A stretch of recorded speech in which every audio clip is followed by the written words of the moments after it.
For most of human history, a single tree grew in only one place on Earth.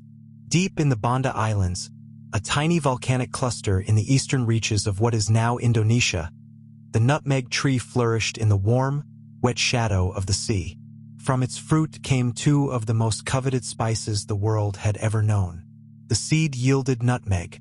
The bright red web that wrapped that seed, dried and ground, became mace. For centuries, no one beyond these islands knew where they truly came from. The nutmeg tree is a slow and patient thing. It can take 7 or 8 years before it begins to bear fruit, and decades before it reaches its full yield. It is also unusual among trees, for it comes in male and female forms, and only the female bears the prize.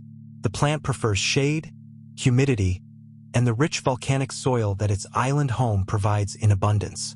Left undisturbed, a single tree may keep fruiting for the better part of a century.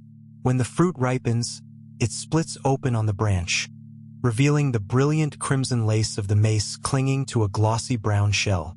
Harvesters gather the fruit with long poles tipped with baskets, easing each one down without bruising the delicate seed within.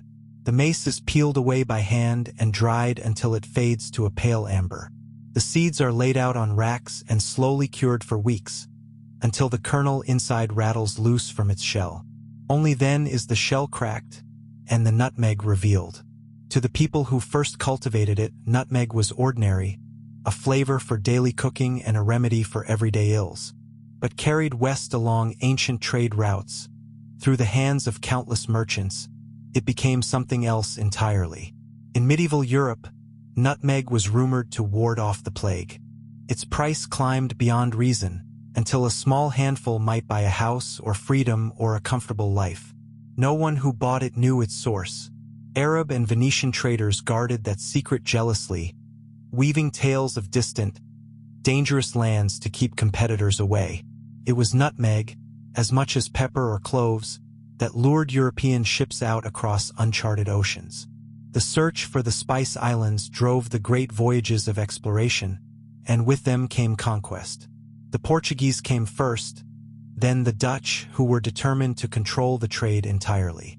In the early 1600s, the Dutch East India Company seized the Banda Islands by force. The violence was staggering. The native Bandanese population, once numbering perhaps 15,000, was almost entirely killed, enslaved, or driven away. In their place, the company installed plantations worked by the enslaved, all to guarantee a monopoly on a single spice. One small island held out longer than the rest.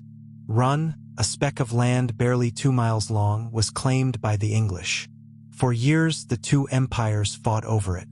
Then, in 1667, came one of the strangest trades in history. England surrendered its claim to Run, and in exchange the Dutch handed over a distant island of their own on the far side of the world. That island was Manhattan, a nutmeg grove traded for the future heart of New York.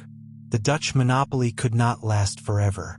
In time, seedlings were smuggled out and planted elsewhere, in the islands of the Caribbean and the Indian Ocean.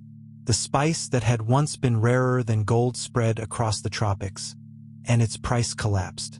What empires had killed for became a common jar on the kitchen shelf. Today, nutmeg is grown in many places, but Indonesia and the small Caribbean island of Grenada still lead the world. Grenada took the spice so deeply to heart that a nutmeg sits at the center of its national flag. The trees still bear fruit slowly, still split open to show their red lace, still demand the same patient hands at harvest. We grate a little into bread and cider and warm winter drinks, rarely pausing to think of the oceans crossed and the lives lost to bring it within reach. A single tree on a single shore once bent the course of nations. The map of the modern world still carries the faint, fragrant outline of its seed.